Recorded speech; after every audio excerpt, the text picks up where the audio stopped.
একদিন এক ফেরেশতা নবীজির কাছে আসছে, জিবরিল আমিন না, উনি ছাড়া অন্য ফেরেশতা। তো নবীজি বলেন, আতানি আতিম মির রাব্বি ফাখায়্যারানি বাইনা আইয়ুদখিলা নিসফা উম্মতি আল জান্নাহ ওয়া বাইনা আশ-শাফাআহ। আমার কাছে একজন ফেরেশতা আসছে, আসার পর আমাকে দুটি বিষয়ের যে কোনো একটি গ্রহণ করার ইচ্ছাধিকার দিয়েছেন। এক নাম্বার, আমি যদি চাই আমার অর্ধেক উম্মত জান্নাতে নিতে পারবো, সুবহানাল্লাহ। অথবা ওয়া বাইনা আশ-শাফাআহ, সুপারিশ করতে পারবো। হাবিব আপনি কোনটা চান? আল্লাহ তাআলা আমাকে পাঠিয়েছেন আপনাকে জানানোর জন্য, হয়তো আপনি অর্ধেক উম্মত জান্নাতে নিবেন, না হয় আপনি আপনার উম্মতের জন্য সুপারিশ করবেন। দুটি গ্রহণ করতে পারবেন না, যে কোনো একটি। অর্ধেক জান্নাতে নিবেন না সুপারিশ। আমাদের নবী বুদ্ধি করে বললেন, ইখতারতুশ শাফাআ, আমি সুপারিশ করা গ্রহণ করে নিলাম।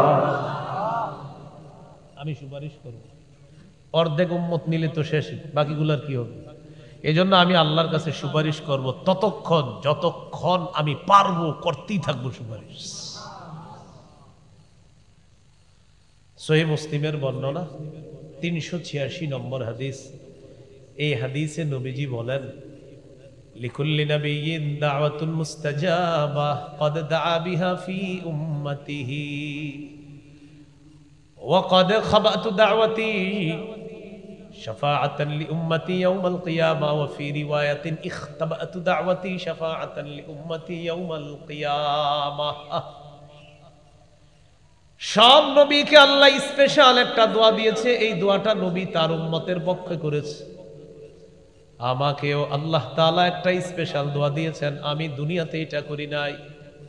আমি আমার দোয়াটা গোপন করে রেখে দিলাম কিয়ামতের ময়দানে উম্মতের জন্য সুপারিশ করার জন্য। সেদিন আমি বলবো, আল্লাহ আমার যে দুনিয়াতে দোয়াটা দিয়েছিলেন আপনি, সব নবীরা দোয়াটা করেছে, আল্লাহ নবী হিসাবে আমিও সেই দোয়া পাওনা ছিলাম। আমি আমার দোয়াটা দুনিয়াতে করি নাই, আমার উম্মতের জন্য আমি এটা নিয়ে এসেছি। আল্লাহ আমি এখন উম্মতের জন্য দোয়াটা করতে চাই।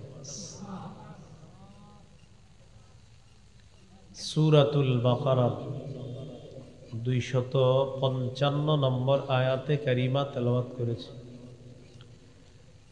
এই আয়াতটিকে আয়াতুল কুরসি বলা হয়। এই আয়াতটি হলো কোরআনের সবচেয়ে মহামর্যাদাপূর্ণ আয়াত। হাদিসের কিতাব আবু দাউদ 1460 নম্বর হাদিস। হাদিসের বর্ণনাকারী উবাই ইবনে কাব রাদিয়াল্লাহু তাআলা তিনি বলেন, قال رسول الله صلى الله عليه وسلم أبا المنذر أي آية معك من كتاب الله أعظم। সাহাবীকে নবীজি জিজ্ঞাসা করলেন, আচ্ছা তোমার কাছে যে কোরআনের আয়াতগুলো আছে এর মধ্যে সবচেয়ে মহামর্যাদাপূর্ণ আয়াত কোনটি বলো তো?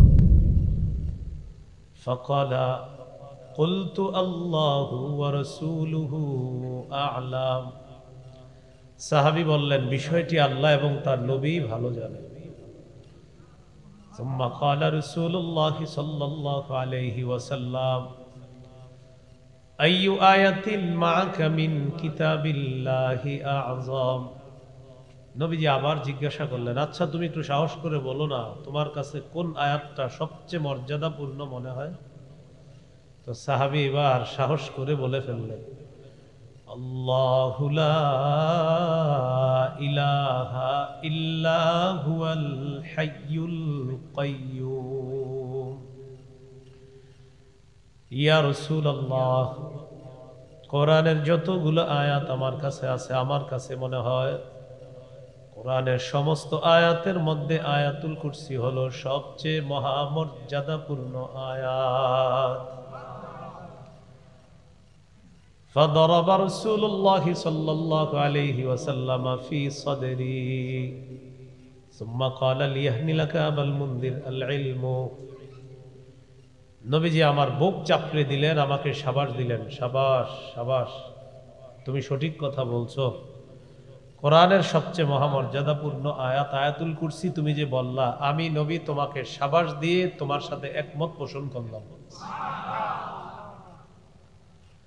হাদিসের শেষে নবী বলেন, লিয়াহনিলাকা আবাল মুনদিরু আল ইল, তুমি যে বিদ্যা যে জ্ঞান খাটিয়ে বললা কোরআনের সবচেয়ে মহামর্যাদাপূর্ণ আয়াত আয়াতুল কুরসি, তোমার এই জ্ঞানের আল্লাহ তাআলা যেন বরকত দান করেন, তোমার জ্ঞান তোমার জন্য যেন আনন্দের কারণ হয়ে যায়, সঠিক জ্ঞান তোমার। আয়াতুল কুরসি কোরআনের যতগুলো আয়াত, সমস্ত আয়াতের মধ্যে সর্দার হলো আয়াতুল কুরসি। তিরমিজির হাদিস 2878 নম্বর হাদিস। এই হাদিসের বর্ণনাকারী আবু হুরায়রা রাদিয়াল্লাহু তাআলা عن أبي هريرة رضي الله تعالى عنه قال قال رسول الله صلى الله عليه وسلم لكل شيء سنام وإن سنام القرآن سورة البقرة فيها آية هي سيدة آي القرآن। নবীজি বলেন, সব জিনিসের একটা চূড়ান্ত শাখা আছে, কোরআনের সর্বোচ্চ শাখা হলো সূরাতুল বাকারা। সূরা বাকারায় এমন একটা আয়াত আছে যে আয়াতটা কোরআনের যতগুলা আয়াত সমস্ত আয়াতের সর্দার। ওয়াহিয়া আয়াতুল কুরসি, এই আয়াত হলো আয়াতুল কুরসি, সব আয়াতের সর্দার। হাদিসের একটা কিতাব আছে নাম মাজমাউজ জাওয়ায়েদ, এই কিতাবের 6 নম্বর খণ্ড 324 নম্বর পৃষ্ঠা। قال رسول الله صلى الله عليه وسلم والذي نفسي بيده إن لها لسانا وشفتين تقدس الملك عند ساق العرش। নবীজি বলেন, ওই আল্লাহর কসম যার হাতে আমার প্রাণ, আয়াতুল কুরসির একটা জিহ্বা আছে, দুইটা ঠোঁট আছে। সুবহানাল্লাহ, একটা জিহ্বা আছে, দুইটা ঠোঁট আছে। তুকদ্দিসুল মালিকা ইনদা সাতিল আরশ। নবীজি বলেন, এই জিহ্বার দুইটা ঠোঁট দিয়ে আয়াতুল কুরসি আল্লাহর আরশের কাছে সদা সর্বদা আল্লাহর পুত পবিত্রতা বর্ণনা করে। আলোচনা কি চলবে? একটু আগায় বসলে আলোচনাটা চলবে ইনশাআল্লাহ। একটু আগায় বসেন। আচ্ছা আচ্ছা আচ্ছা আচ্ছা, থাকেন থাকেন থাকেন, আমি বলি একটা আয়াত শোনাই, তারপর দেখি সামনে আসেন কিনা। সূরা মুজাদালা 11 নম্বর আয়াত। আল্লাহ বলেন, ইয়া আইয়ুহাল্লাযীনা আমানু ইযা ক্বিলা লাকুম তাফাসসাহু ফিল মাজালিস ফাফসাহু ইয়াফসাহিল্লাহু লাকুম। আল্লাহ তাআলা বলেন, হে ঈমানদারগণ, যখন তোমাদেরকে বলা হয় মজলিসের মধ্যে ফাঁকা জায়গা করে দাও, তোমরা জায়গা ফাঁকা করে দিবা, সেখানে অন্যরা যেন বসতে পারে। আল্লাহ তাআলা তোমাদেরকে জান্নাতে জায়গা করে দিবেন। যাদের জান্নাতে জায়গা দরকার সামনে সামনে এসে বসে না। এই তো দেখছেন এখন আসতেছে, আগে আসেনি। বুঝা গেল কোরআনের আকর্ষণ আছে, দলিল দেওয়ার সাথে সাথে দূর। মাশাআল্লাহ, এই তো সবার জান্নাতে জায়গা পাওয়ার আগ্রহ। আল্লাহ আপনাদের এই আগ্রহটা এই মুহূর্তে যেন কবুল করে দেন। আল্লাহ সকলকে জান্নাতে জায়গা করে দেন। মাশাআল্লাহ, আমরা সামনে আগায় আসি। মাশাআল্লাহ মাশাআল্লাহ, আল্লাহ তাআলা সকলকে কবুল করেন। বলছিলাম আয়াতুল কুরসি, 5 ওয়াক্ত ফরজ নামাজের পর আয়াতুল কুরসির আমলটা আমরা নিয়মিত করব ইনশাআল্লাহ। মাঝে মাঝে যদি খানা খাইতে ভুলে যান, তাও ভুলে যান, আয়াতুল কুরসিটা পড়তে ভুলেন না। ইমাম সাহেব যদি জিজ্ঞাসা করে, ভাই কালকে খানা খাইছেন? বলবেন ভুলে গেছি। মাঝে মাঝে আয়াতুল কুরসি পড়ছেন? বলবেন গত 5 বছরেও ছুটে নাই। সুবহানাল্লাহ। হাদিসের একটা কিতাব আছে নাম বুলুগুল মারাম, এই কিতাবের 97 নম্বর হাদিস। قال رسول الله صلى الله عليه وسلم من قرأ آية الكرسي دبر كل صلاة مكتوبة লাম ইয়ামনাহু মিন দুখুলিল জান্নাতি ইল্লাল মাউত। নবীজি বলেন 5 ওয়াক্ত ফরজ নামাজের পর কেউ যদি আয়াতুল কুরসি তেলাওয়াত করে, তার আর জান্নাতের মাঝে বাধা হলো শুধু মৃত্যু। সে মৃত্যুবরণ করবে, আল্লাহর জান্নাতের মেহমান হয়ে যাবে। 5 ওয়াক্ত নামাজের পর মা বোনদেরকে, ছেলেকে, মেয়েকে, পরিবারকে এই আমল করতে বলবেন ইনশাআল্লাহ। আজকে রাতে যখন ঘুমাবেন, আজকে থেকে কখনো মিস করবেন না, ঘুমের আগে আয়াতুল কুরসি পড়বেন প্রতিদিন। সহিহ বুখারীর বর্ণনা 2311 নম্বর হাদিস। এই হাদিসের বর্ণনাকারী আবু হুরায়রা রাদিয়াল্লাহু তাআলা তিনি বলেন, রমজান মাসে সদকাতুল ফিতরের মাল রাসূল সাল্লাল্লাহু আলাইহি সাল্লামের কাছে জমা করা হলো। তো সদকাতুল ফিতরের মাল জমা করার পর একজন পাহারাদার দরকার, যিনি সদকাতুল ফিতরের মালগুলা পাহারা দিবেন। আবু হুরায়রা রাদিয়াল্লাহু তাআলা আনহু বলেন, ওয়াক্কালানি রাসূলুল্লাহ সাল্লাল্লাহু আলাইহি ওয়াসাল্লাম ফি হিফজি যাকাতি রমাদান। রমজান মাসে নবীজি আমাকে সদকাতুল ফিতরের মাল পাহারা দেওয়ার জন্য দায়িত্ব দিলেন। আতানি আতিন ফাজালা ইয়াহসু মিনাত তাআম। রাতের বেলা এক চোর আসছে, আসার পর সদকাতুল ফিতরের ওই খাদ্যের গুডাউনে হাত দিচ্ছে চোর। ফাখাসতুহু ওয়া কুলতু লাহু লা আরফা'নাকা ইলা রাসূলিল্লাহি সাল্লাল্লাহু আলাইহি ওয়াসাল্লাম। আবু হুরায়রা বলেন, চোর ধরে ফেললাম, ধরার পর আমি তাকে বললাম, আমি তোমাকে আল্লাহ রাসূলের কাছে নিয়ে যাব, এর আগে তোমাকে আমি ছাড়ব না। চোর আমাকে বলে, আবু হুরায়রা ইন্নী মুহতাজ, আমি অভাবী মানুষ, ওয়ালাইয়া ইয়ালুন ওয়ালি হাজাতুন শাদীদা, আমি অভাবী মানুষ, আমার দায়িত্বে পরিবার আছে, প্রচন্ড অভাবের কারণে আমি চুরি করতে আসলাম, ওয়াদা করলাম লা আউদু, আর কখনো আসবো না, আজকের মতো ছেড়ে দাও।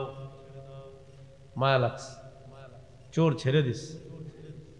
সকালবেলা রাসূলুল্লাহ সাল্লাল্লাহু আলাইহি সাল্লামের কাছে গেলেন। যাওয়ার পর নবীজি বললেন, মা ফাআলা আসিরুকাল বারিহাতা ইয়া আবা হুরায়রা। আবু হুরায়রা, গতকাল রাতে আপনাদের চেয়ার নাই, মুরব্বীরা নিচে বসে রয়েছে, এত দেখতেও খারাপ দেখা যায়। দেন না হুজুর, একটা চেয়ার দেন। হ্যাঁ, হুজুর আপনি না বসলে আমার বয়ান আসতে দেন, আপনি দেন না।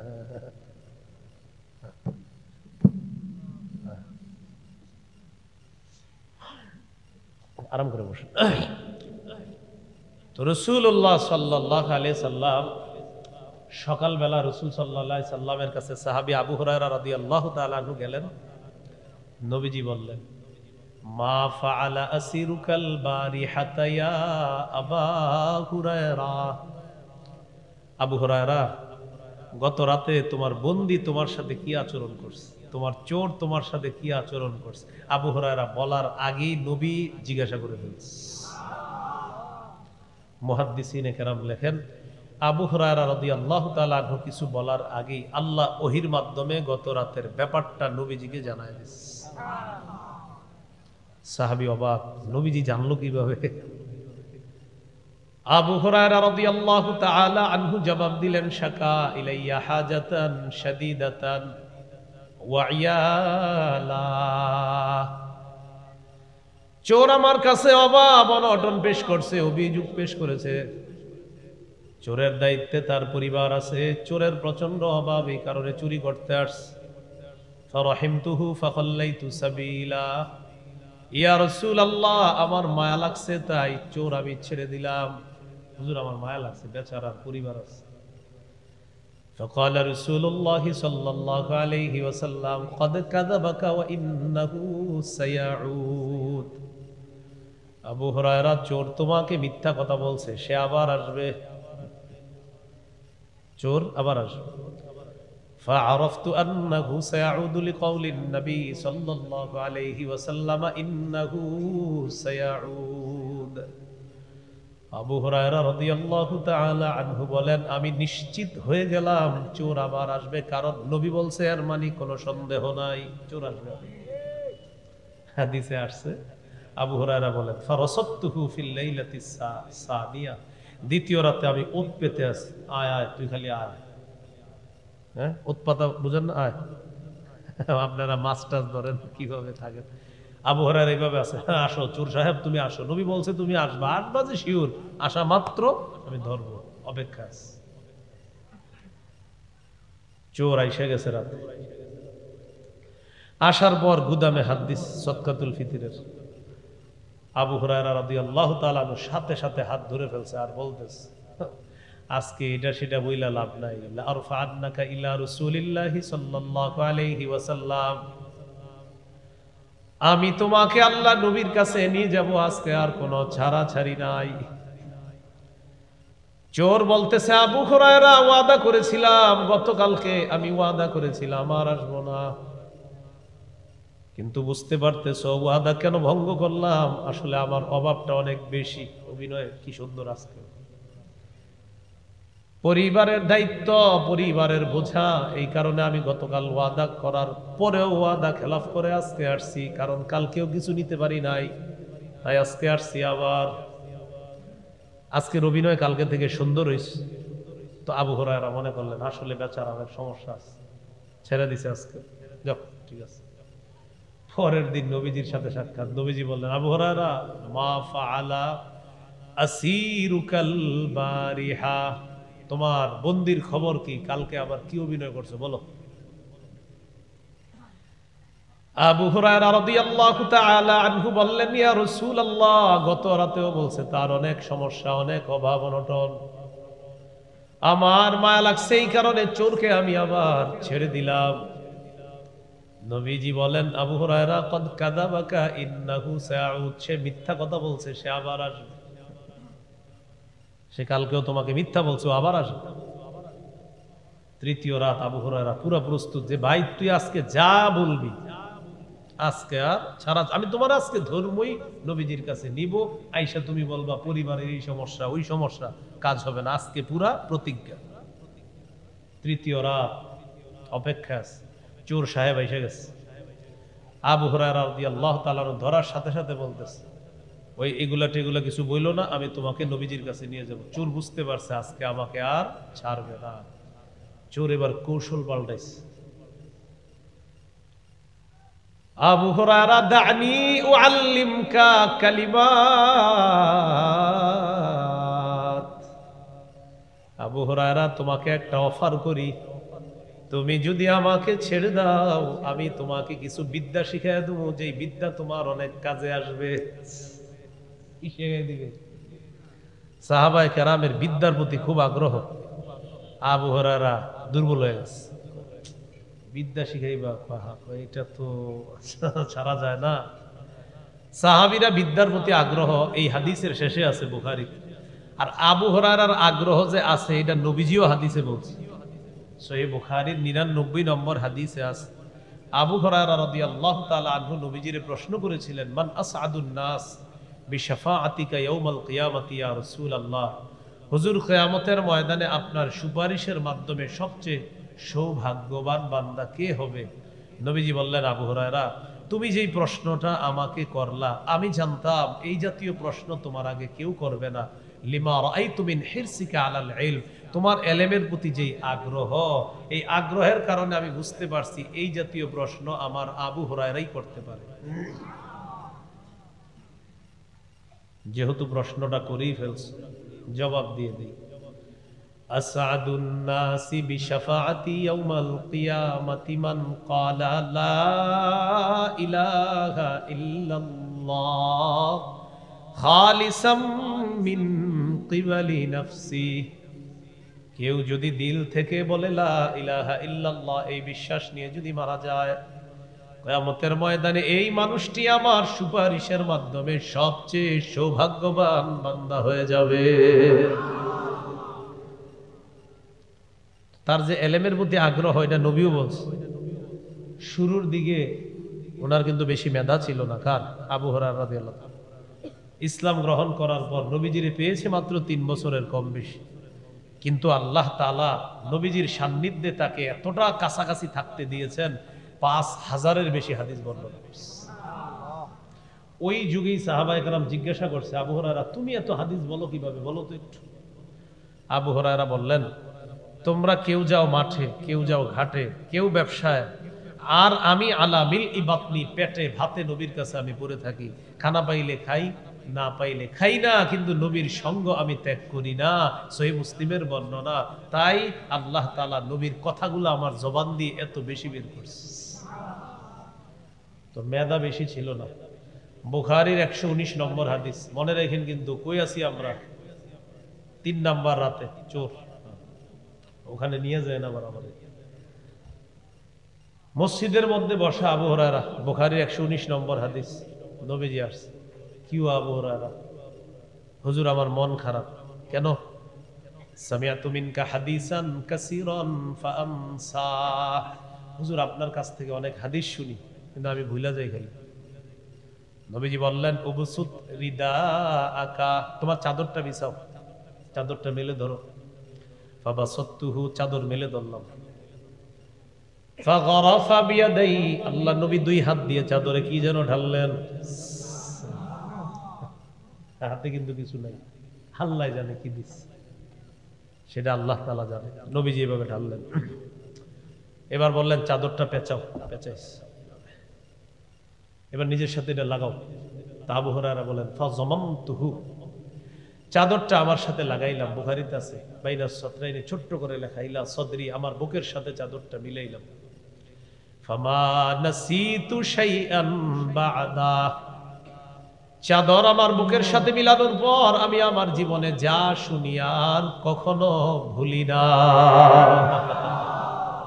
এলো না মেধার রহস্য। চোর অফার দিস, তুমি আমার ছেড়ে দাও, আমি তোমার বিদ্যা শিখাবো। আবু হুরায়রা চিন্তা করলেন, বিদ্যা শিখাইবা? তাহলে তো এই অফার মিস করা যায় না। কি বিদ্যা শিখাইবা বলো? চোর আবু হুরায়রা কি বলতেছে, ইদা আওয়াইতা ইলা ফিরাশিকা ফাকরা আয়াতাল কুরসি ফাইন্নাহু লা ইয়াজালা আলাইকা মিনাল্লাহি হাফিজুন ওয়া লা ইয়াকরাবান্নাকা শাইতানুন হাত্তা তুসবিহা। আবু হুরায়রা, যখন তুমি বিছানায় যাবা, আয়াতুল কুরসি তেলাওয়াত করবা। যদি আয়াতুল কুরসি তেলাওয়াত করো, আল্লাহ তাআলার পক্ষ থেকে একজন ফেরেশতা সারা রাত তোমাকে পাহারাদারি করবে। ওয়ালা ইয়াকরাবান্নাকা শাইতানুন হাত্তা তুসবিহা, সকাল পর্যন্ত শয়তান তোমার কাছেও আসতে পারবে না। এই আমলটা তুমি করবা। চোর এটা শিখিয়ে দিছে। আবু হুরায়রা রাদিয়াল্লাহু তাআলা চিন্তা করলেন, অসাধারণ উত্তম বিদ্যা শিখিয়ে দিছে। চোরকে বলল, যাও ভাই, তোমারে ছেড়ে দিলাম, তুমি যেই সুন্দর কথা শিখাইছো, যাও যাও, ছেড়ে দিলাম। চোর ছেড়ে দিস। পরের দিন নবীজির সাথে সাক্ষাৎ। আবু হুরায়রা, ঘটনা কি বলো? মা ফাআলা আসিরুকাল বারিহাতা ইয়া আবা হুরায়রা। আবু হুরায়রা, গত রাতে যা যা ঘটছে আল্লাহ কিন্তু আমারে জানায়া দিছে। এরপরেও তুমি বলো কি হইছে? হুজুর, গত রাতে চোর আমারে বিদ্যা শিখাই দিছে, এই জন্য আমি একটু দুর্বল হয়ে গেছে, আর বিদ্যার লোভটা আমি সামলাইতে পারিনি। হুজুর, এটা শিখা বেচারা আমি ছেড়ে দিছি। কি শিখাইছে তোমার?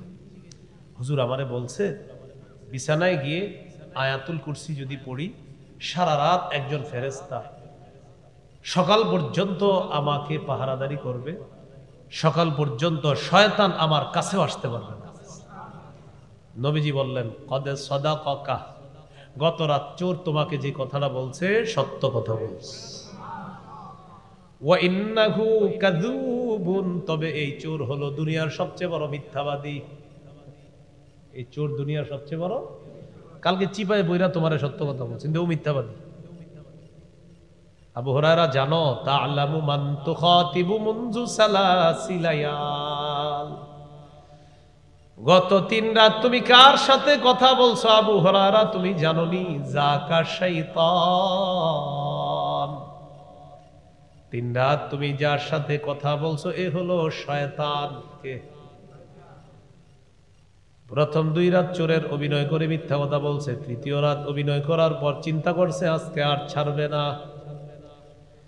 চোরকে যদি আমার কাছে নিয়ে আসো, এই জন্য চোর তোমাকে সঠিক একটা বিদ্যা শিখাইয়া দিছে। ইবলিস তোমাকে যেই বিদ্যা শিখাইয়া দিছে, আয়াতুল কুরসি পড়লে ইবলিস আর তোমার কাছে আসবে না। এই জন্য আমাদের যুবক যুবতী ভাই বোনেরা রাত্রে তাড়াতাড়ি আয়াতুল কুরসি পড়ে না, এই টেনশনে পড়লে যদি ইবলিস না আসে তাহলে 51, 52, 53তম পর্বটা দেখবে কে?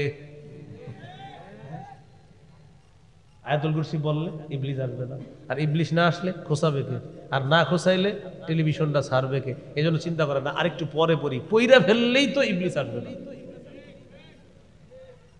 তাহলে আগে আগে আয়াতুল কুরসিটা পড়ে নিব, বলেন ইনশাআল্লাহ। এই আয়াতুল কুরসি রাতে আগে আগে পড়বেন, বিছানা গিয়ে দেখবেন আস্তে আস্তে শরীরে দুর্বলতা এসে গেছে, আস্তে আস্তে চোখে ঘুম এসে যেতেছে। আর আয়াতুল কুরসি যতক্ষণ না পড়বেন ইবলিস এসে বলবে বয়ান দেখো, ওই আরিফ বিন হাবিবের বয়ান চালু করো। তো চালু করছেন প্রথমে মাশাআল্লাহ নেক সুরত, একটু পরে ইবলিস বলবে এদিক সেদিক একটু যাও, খালি কি বয়ানে দেখবা? এটা বুঝায় আপনার, তুমি এদিক সেদিক কি একটু যাইতে পারো না, শুধু বয়ান দেখলে তো হবে না। তো আপনি আয়াতুল কুরসি পড়লে ও আসবে না, আর ও না আসলে আপনারে কেউ খোঁচাবে না। আয়াতুল কুরসিটা পড়বেন, একটু পরে দেখবেন আপনার আলাদা ভালো লাগা কাজ করতেছে। রাতের অন্ধকার, রাতের এই পোশাক আপনাকে ঢেকে নিচ্ছে, এটা আল্লাহর রহমতি পোশাক। রাতের বেলা এই রহমতি পোশাকে আল্লাহ আপনাকে আবৃত করে দিবেন। জাআলনাল লাইলা লিবাসা, বুঝে আসছেনি সবার? তাহলে আয়াতুল কুরসি ডেলি বিছানা গিয়ে পড়বেন নি? 5 ওয়াক্ত নামাজের পর পড়বো তো ইনশাআল্লাহ। আল্লাহ তাআলা বলেন আল্লাহু লা ইলাহা ইল্লাহু, বলেন আল্লাহ, তিনি ছাড়া কোনো ইলাহ নাই। এই বাক্যটি তাওহীদের বাক্য। তাওহীদের 4 শর্ত। 1, আল্লাহ ছাড়া কোনো ইলাহ নাই, এই বিশ্বাস নিয়ে মৃত্যুবরণ করা। 2, গুরুত্বপূর্ণ কথা মনে রাখেন, আল্লাহ ছাড়া কোনো ইলাহ নাই, এই কথায় সামান্য সন্দেহ করা যাবে না। 3, আল্লাহ ছাড়া কোনো ইলাহ নাই, মুখে বলার পাশাপাশি অন্তরে বিশ্বাস করা। 4, আল্লাহকে সবচেয়ে বেশি ভালোবাসা। এই 4টা হলো তাওহীদের শর্ত। কথাটা যদি পারেন লিখে রাখেন, তাওহীদের 4 শর্ত। আল্লাহ ছাড়া কোনো ইলাহ নাই, এই আল্লাহ ছাড়া কোনো ইলাহ নাই, এই কথায় একটু সন্দেহ করা যাবে না। 3, আল্লাহ ছাড়া কোনো ইলাহ নাই, এটা মুখেও বলা, অন্তরে বিশ্বাস করা। 4, আল্লাহকে সবচেয়ে বেশি ভালোবাসা। বিশ্বাস করেন এই 4 শর্ত পূরণ করে আপনি মরেন, আল্লাহর জান্নাতে প্রবেশ করেন। 1 নম্বর শর্ত, আল্লাহ ছাড়া কোনো ইলাহ নাই, এই বিশ্বাস নিয়ে মৃত্যুবরণ করা। সহিহ বুখারীর বর্ণনা 26 নম্বর হাদিস। عن عثمان رضي الله تعالى عنه قال قال رسول الله صلى الله عليه وسلم من مات وهو يعلم أنه لا إله إلا الله دخل الجنة। নবীজি বলেন কেউ যদি এই বিশ্বাস নিয়ে মারা যায় আল্লাহ ছাড়া কোনো ইলাহ নাই, আমি নবী বলে গেলাম, তাকে জানায় দিবা সে জান্নাতে প্রবেশ করবে। সে কোথায় প্রবেশ করবে? জান্নাত। সহিহ বুখারীর 1237 নম্বর হাদিস। জিবরিল আমিন নবীজির কাছে আসছে, আসার পর বললেন বাশির উম্মাতাকা আন্নাহু মান মাতা মিন উম্মাতিক লা ইউশরিকু বিল্লাহি শাইআ দাখালাল জান্নাহ। হাবিব আপনার উম্মতকে আপনি সুসংবাদ জানায়া দেন, আপনার উম্মতের মধ্যে যারা শিরিক না করে মারা যাবে তাকে জান্নাতের সুসংবাদ দিয়ে দেন। একটা হাদিস শুনেন, একদিন এক ফেরেশতা নবীজির কাছে আসছে, জিবরিল আমিন না, উনি ছাড়া অন্য ফেরেশতা। তো নবীজি বলেন আতানি আতিম মির রাব্বি ফাখায়্যারানি বাইনা আইয়ুদখিলা নিসফা উম্মতি আল জান্নাহ ওয়া বাইনা আশ-শাফাআহ। আমার কাছে একজন ফেরেশতা আসছে, আসার পর আমাকে দুটি বিষয়ের যে কোনো একটি গ্রহণ করার ইচ্ছাধিকার দিয়েছেন। এক নাম্বার, আমি যদি চাই আমার অর্ধেক উম্মত জান্নাতে নিতে পারবো, সুবহানাল্লাহ। অথবা ওয়া বাইনা আশ-শাফাআহ, সুপারিশ করতে পারবো। হাবিব, আপনি কোনটা চান? আল্লাহ তাআলা আমাকে পাঠিয়েছেন আপনাকে জানানোর জন্য, হয়তো আপনি অর্ধেক উম্মত জান্নাতে নিবেন, না হয় আপনি আপনার উম্মতের জন্য সুপারিশ করবেন। দুটি গ্রহণ করতে পারবেন না, যে কোনো একটি। অর্ধেক জান্নাতে নিবেন না সুপারিশ। আমাদের নবী বুদ্ধি করে বললেন, ইখতারতুশ শাফাআ, আমি সুপারিশ করা গ্রহণ করে নিলাম। আমি সুপারিশ করব। অর্ধেক উম্মত নিলে তো শেষ, বাকিগুলার কি হবে? এজন্য আমি আল্লাহর কাছে সুপারিশ করব ততক্ষণ যতক্ষণ আমি পারবো, করতেই থাকবো সুপারিশ। সহিহ মুসলিমের বর্ণনা 386 নম্বর হাদিস। এই হাদিসে নবীজি বলেন, লিকুল্লি নাবিয়্যিন দাওয়াতুন মুস্তাজাবা ক্বাদ দাআ বিহা ফি উম্মতিহি ওয়া ক্বাদ খাবাতু দাওয়াতি শাফাআতান লিউম্মতি ইয়াউমাল কিয়ামা ওয়া ফি রিওয়ায়াতিন ইখতাবাতু দাওয়াতি শাফাআতান লিউম্মতি ইয়াউমাল কিয়ামা। সব নবীকে আল্লাহ স্পেশাল একটা দোয়া দিয়েছে, এই দোয়াটা নবী তার উম্মতের পক্ষে করেছে। আমাকেও আল্লাহ তাআলা একটা স্পেশাল দোয়া দিয়েছেন, আমি দুনিয়াতে এটা করি নাই। আমি আমার দোয়াটা গোপন করে রেখে দিলাম কিয়ামতের ময়দানে উম্মতের জন্য সুপারিশ করার জন্য। সেদিন আমি বলবো, আল্লাহ আমার যে দুনিয়াতে দোয়াটা দিয়েছিলেন আপনি, সব নবীরা দোয়াটা করেছে, আল্লাহ নবী হিসাবে আমিও সেই দোয়া পাওনা ছিলাম। আমি আমার দোয়াটা দুনিয়াতে করি নাই, আমার উম্মতের জন্য আমি এটা নিয়ে এসেছি। আল্লাহ আমি এখন উম্মতের জন্য দোয়াটা করতে চাই। তবে বলেন সবাই, তবে যারা শিরিক করবে সুপারিশ তারা পাবে না। নবীজি বলেছেন, ওয়াহিয়া লিমান লা ইউশরিকু বিল্লাহি শাইআ, আমার সুপারিশ শুধু তারা পাবে যারা আল্লাহর সাথে শিরিক করবে না। প্রিয় ভাইয়েরা, এখান থেকে কি শিখলাম? তাওহীদের 1 নম্বর শর্ত, আল্লাহ ছাড়া কোনো ইলাহ নাই, এই বিশ্বাস নিয়ে মৃত্যুবরণ করতে হবে। শিরিকের গন্ধ চিটা ফোঁটা লাগানো যাবে না। আমার সাথে কিছু স্লোগান মুখস্থ করেন, বলেন, শিরকি কথা বলবো না, শিরকি কথা শুনবো না, শিরকি কাজ করব না, শিরকি আকীদা রাখবো না, যেখানে শিরিক হয় এর আশেপাশেও যাব না। আসেন এরকম আস্তানা টাস্তানা, এটা আশেপাশে যাওয়া যাবে না।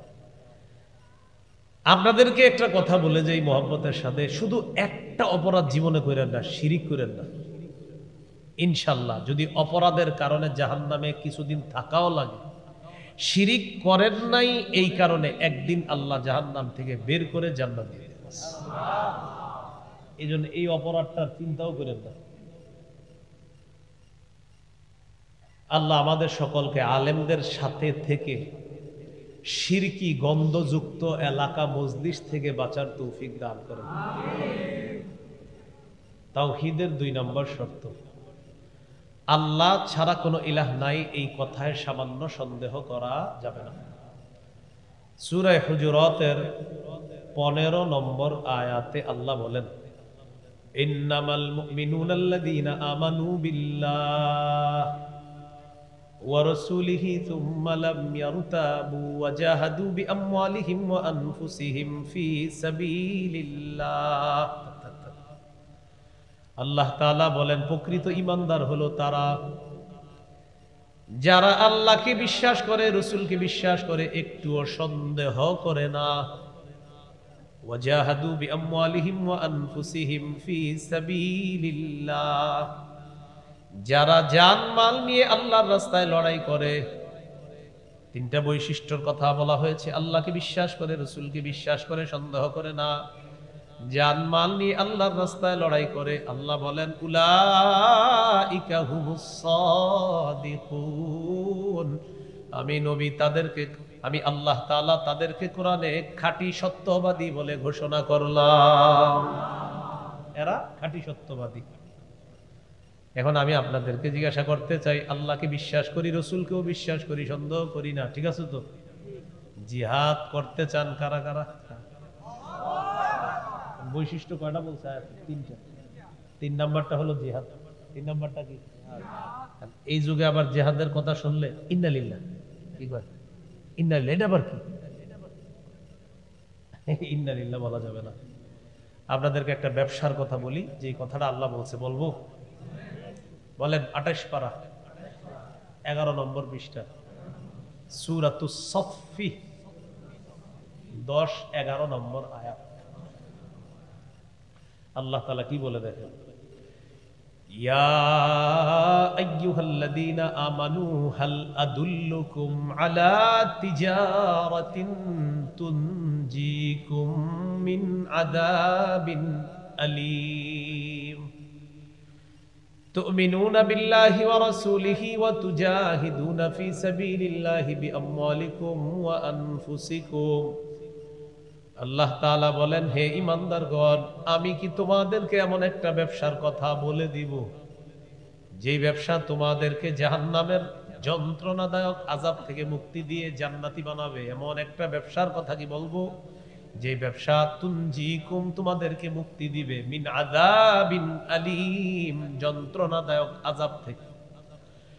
আল্লাহ তাআলা বলেন, তুমিনুনা বিল্লাহ, আল্লাহকে বিশ্বাস করবা, 1 নাম্বার ব্যবসা।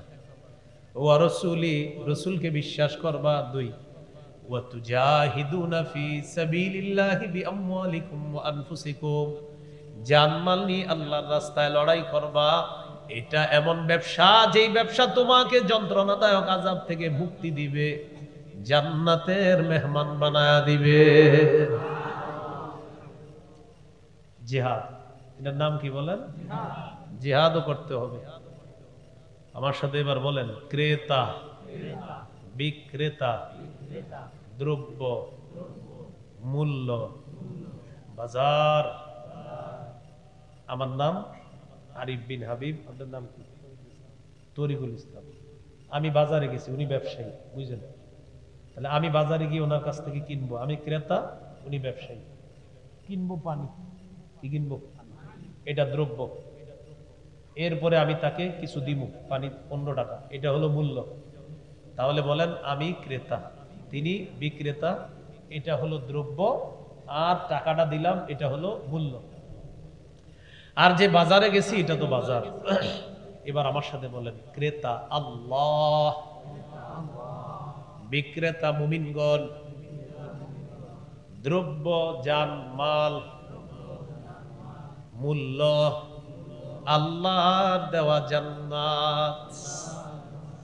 ক্রেতা, ক্রেতা, ক্রেতা, বিক্রেতা মুমিন, দ্রব্য জান্নাত, মূল্য জান্নাত। শিখেন, ক্রেতা বিক্রেতা মুমিনগণ, দ্রব্য জান্নাত, মূল্য জান্নাত। এবার আল্লাহ কি বলে দেখেন, ইন্নাল্লাহা আশতারা মিনাল মুমিনিনা আনফুসাহুম ওয়া আমওয়ালাহুম বিআন্না লাহুমুল জান্নাহ। আল্লাহ তাআলা বলেন, নিশ্চয়ই আল্লাহ ক্রয় করে নিয়েছেন, আল্লাহ ক্রয় করে নিয়েছেন, আল্লাহ ক্রেতা। মিনাল মুমিনিনা, মুমিনদের থেকে, মুমিনরা হলো বিক্রেতা।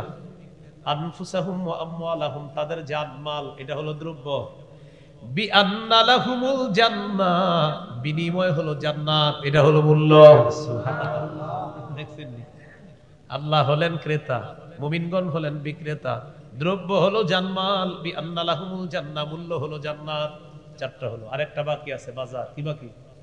কারণ বাজার কি? ইউকাতিলুনা ফি সাবিলিল্লাহ ফায়াকতুলুনা ওয়া ইউকতালুন। বাজার হলো জিহাদের ময়দান। তারা আল্লাহর রাস্তায় লড়াই করবে, ফায়াকতুলুন, কাউকে জাহান্নামে পাঠাবে, ওয়ায়ুকতালুন, অথবা নিজেরা শহীদ হয়ে জান্নাতি হয়ে যাবে।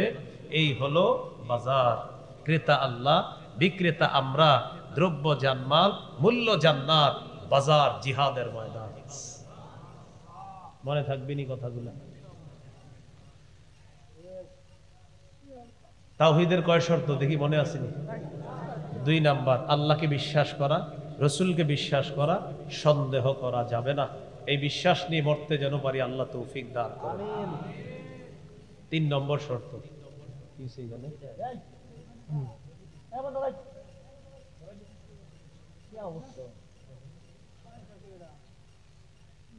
আচ্ছা আচ্ছা, হ্যাঁ ভাই, মসজিদ না এটা?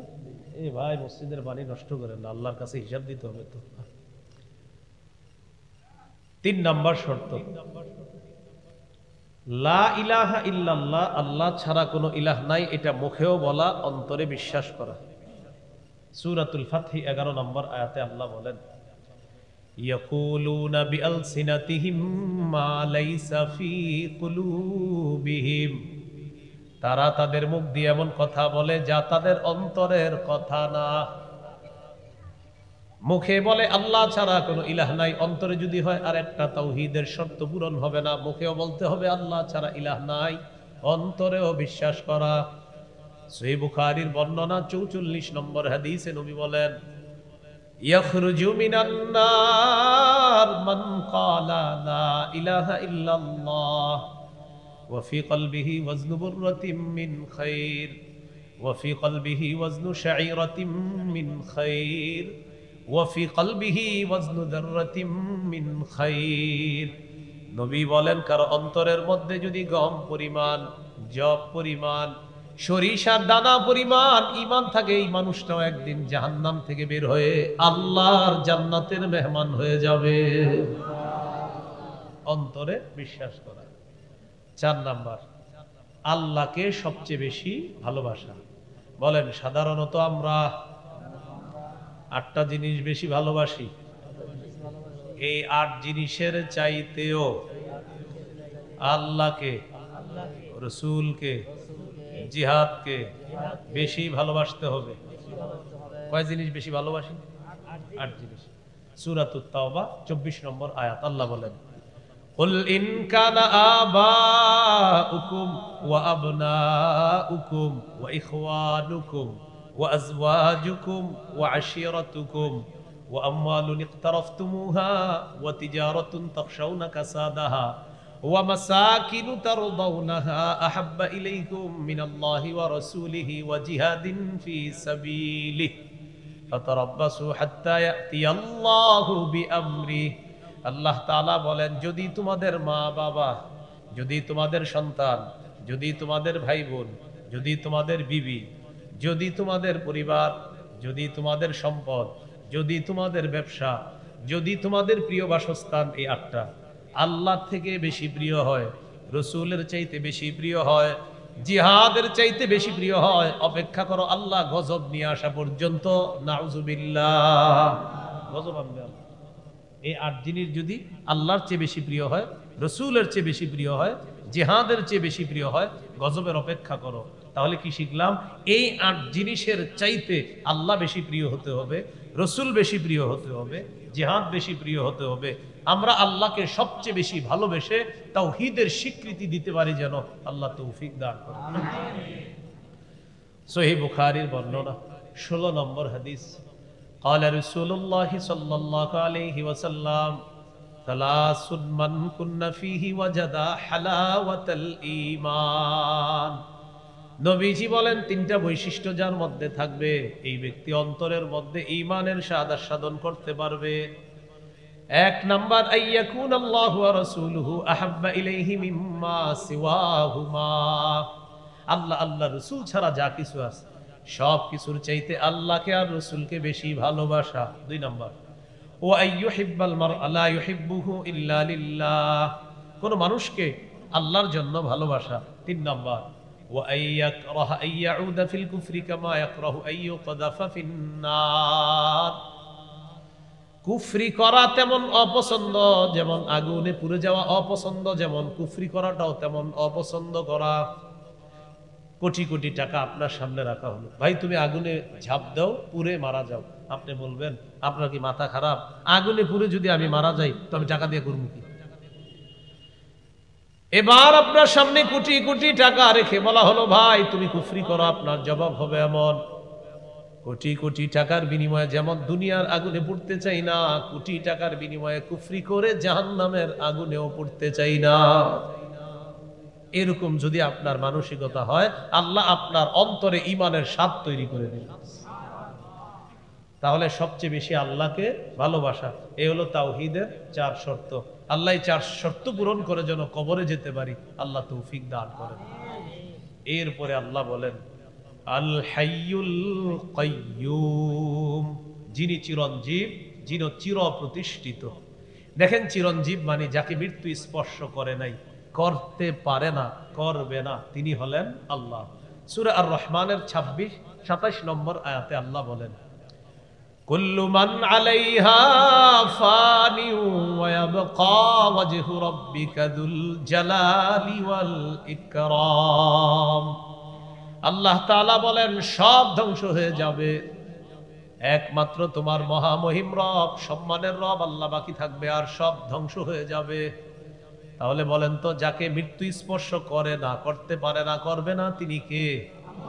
বলেন তাকে হাই বলা হয়, আল হাই। তাকে কি বলা হয়? আল হাই, তিনি চিরঞ্জীব। এরপরে আল্লাহ বলেন আল কাইয়্যুম, তিনি চির প্রতিষ্ঠিত। আসমানের দিকে আজকে তাকাইবেন, এইখান থেকে যাওয়ার পরে দেখবেন আসমান দাঁড়িয়ে আছে, প্রতিষ্ঠিত আছে। জমিনের দিকে তাকাইবেন, দেখবেন জমিন প্রতিষ্ঠিত আছে। প্রশ্ন করবেন আসমানটা প্রতিষ্ঠিত আছে কিভাবে? আল্লাহ সূরা রুমের 25 নম্বর আয়াতে জবাব দিয়ে দেয় ওয়া মিন আয়াতিহি আন তাকুমাস সামাউ ওয়াল আরদু বিআমরি। আল্লাহ তাআলা বলেন আল্লাহ নিদর্শনাবলীর মধ্যে এটা একটা নিদর্শন, আসমান প্রতিষ্ঠিত আছে আল্লাহর হুকুমে, সুবহানাল্লাহ। জমিন প্রতিষ্ঠিত আছে আল্লাহর হুকুমে। আল্লাহ তাআলা বলেন আসমান কেন এইভাবে রাখলাম? ওয়াজআলনাস সামাআ সাকফাম মাহফুজা, আমি তোমাদেরকে সুরক্ষা দেওয়ার জন্য এই আসমান ছাদ হিসাবে রেখে দিলাম।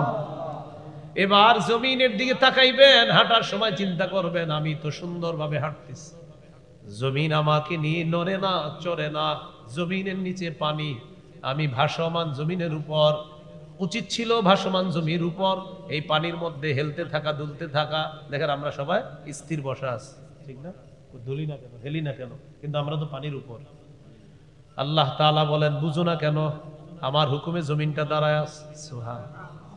এবার আল্লাহ তাআলা বলেন জানোনি কিভাবে দাঁড় করায় রাখলাম? ওয়াজআলনাল জিবালা আওতাদা, মজবুত পাহাড়কে পেরেক হিসাবে জমিনে বসায়া দিয়া জমিনের নড়াচড়া বন্ধ করে এই জমিন তোমাদের বসবাসের উপযোগী করে দিলাম। তাহলে বলেন আসমান প্রতিষ্ঠিত কার হুকুমে? জমিন প্রতিষ্ঠিত কার হুকুমে? তবে চির প্রতিষ্ঠিত না। আসমান প্রতিষ্ঠিত, চির না। জমিন প্রতিষ্ঠিত, চির না। এই মাদ্রাসাটা প্রতিষ্ঠিত, চির প্রতিষ্ঠিত না। স্কুল কলেজের সামনে লেখা প্রতিষ্ঠিত 1900 এত সালে, চির না, চির প্রতিষ্ঠিত একজন। আল্লাহ হুকুম করবে আসমান ধ্বংস হবে, আল্লাহ হুকুম করবে জমিন ধ্বংস হবে, কিন্তু একজন তিনি প্রতিষ্ঠিত চির, তিনি হলেন একমাত্র কাইয়্যুম, তিনি হলেন আল্লাহ। এবার আমার সাথে বলেন ইয়া হাইয়্যু ইয়া কাইয়্যুম, পড়েন ইয়া হাইয়্যু ইয়া কাইয়্যুম,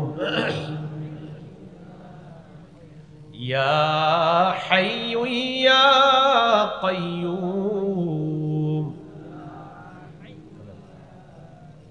বলেন এই দুটি নাম ইসমে আজম, কেউ যদি এই দুই নাম নিয়ে আল্লাহর কাছে দোয়া করে, আল্লাহ তাআলা সাথে সাথে তার দোয়া কবুল করে। ইয়া হাইয়্যু ইয়া কাইয়্যুম আপনি অনেকবার বলবেন, একা একা চাদরটা মুড়ি দিয়ে মসজিদের এক কোনায় বৈশা দেখতেছেন সব মুসল্লিরা বের হয়ে গেছে, ঘরের কয়েকটা রুম আছে, একটা রুমে কেউ নাই, ওই জায়গায় বসবেন। স্ত্রী আরেক রুমে, সন্তানরা আরেক রুমে, আপনি একটু পেরেশানিতে আছেন। মেয়েটা 1.5 বছর 2 বছর হচ্ছে, বিয়ে দিতে পারতেছেন না, হয়ে হচ্ছে না, ব্যবসায় বরকত হচ্ছে না, পেরেশান, কাউকে বলতে পারছেন না, একা একা চাদরটা মুড়ি দিয়ে লম্বা সময় বলেন ইয়া হাইয়ু ইয়া কাইয়ুম। অনেকক্ষণ বলতে বলতে বলবেন আল্লাহ আমি একজন বাঙালি মুসলমান, ও চিরঞ্জীব রব, ও চিরপ্রতিষ্ঠিত রব আল্লাহ, আপনার নবী বলছে এই 2 নাম নিয়ে দোয়া করলে আপনি দোয়া কবুল করেন। আল্লাহ আমি তো পেরেশানিতে আছি 2 বছর মাওলা, এখানে আমি আর তুমি ছাড়া কেউ নাই, আমার স্ত্রী ঘুমায়, আমার সন্তানরা ঘুমায়, আল্লাহ আপনি আছেন, আমি আছি, আর কেউ নাই মাবুদ, মেহেরবানি করে আমার এই পেরেশানি আপনি দূর করে দেন। এইভাবে আপনি কয়দিন বলছেন? শুধু আলেমদের কাছে গিয়ে বলেন হুজুর হচ্ছে না তো না, আপনি এইভাবে আল্লাহরে কয়দিন বলছেন? আল্লাহকে এইভাবে বলতে হবে। এই হলো আল হাইয়ুল কাইয়ুম। আল্লাহ তাআলা আমাদের সকলকে আল্লাহু লা ইলাহা ইল্লাহু আল হাইয়ুল কাইয়ুম তথা আয়াতুল কুরসির যে আমলটা 5 ওয়াক্ত নামাজের পর এবং বিছানায় গিয়ে যেন আমরা আমল করতে পারি, আল্লাহ তাআলা তৌফিক দান করেন, এবং এই আমলটা নিয়মিত আমরা চালু রাখতে পারি যেন আল্লাহ তৌফিক দান করেন। সুবহানাল্লাহি ওয়া বিহামদিহি, সুবহানাকাল্লাহুম্মা বিহামদিক, আশহাদু আল্লা ইলাহা ইল্লা আনতা আস্তাগফিরুকা ওয়া আতুবু ইলাইক। সামনে যারা মঞ্চে, আপনারা প্যান্ডেলের নিচে বসা 2 হাত তোলেন, আপনারা সবাই সামনে যারা আছেন আপনারা সামনে, সামনে যারা, হ্যাঁ তুলেন তোলেন তোলেন, মঞ্চে যারা না সামনে যারা, হ্যাঁ 2 হাত টান টান করে তোলেন, টান টান করে। 5 ওয়াক্ত নামাজের পরে কি পড়তে হবে? হাত তুলে বলেন। ঘুমের আগে তাওহীদের কয় শর্ত? আল্লাহ প্রতি ঈমানে সন্দেহ করা যাবে? বিশ্বাস নিয়ে মরতে হবে। শিরিক করা যাবে? শিরকি কথা, কাজ, আকীদা, মজলিসের কাছে যাব? হাত টান টান করে বলেন যাব। তাহলে আজকে কি আমরা কিছু শিখতে পারছি? আলহামদুলিল্লাহ বলেন। কিছু শিখতে পারছি? হাত নামায়েন না। তাহলে যেহেতু শিখতে পারছি আর আপনারাও শিখছেন, আমরা 2 দল মিলে কিছু জিনিস শিখতে পারছি, কি বলেন? এই জন্য যেহেতু শিখতে পারছি, আমি আপনাদেরকে একটা আমল দিব, এখানে আমলটা করবেন। হাত উঠায় জোরে ইনশাআল্লাহ বলেন, আরো জোরে। আলেমদেরকে সাক্ষী রেখে বলেন হয়নি? তাহলে আমলটা হলো আমি উঠার পর একজনে উঠবেন না, হাত নামায়েন না, আমার সাথে মুসাফাও করবেন না, উঠবেন না, মজলিসটা নষ্ট করবেন না।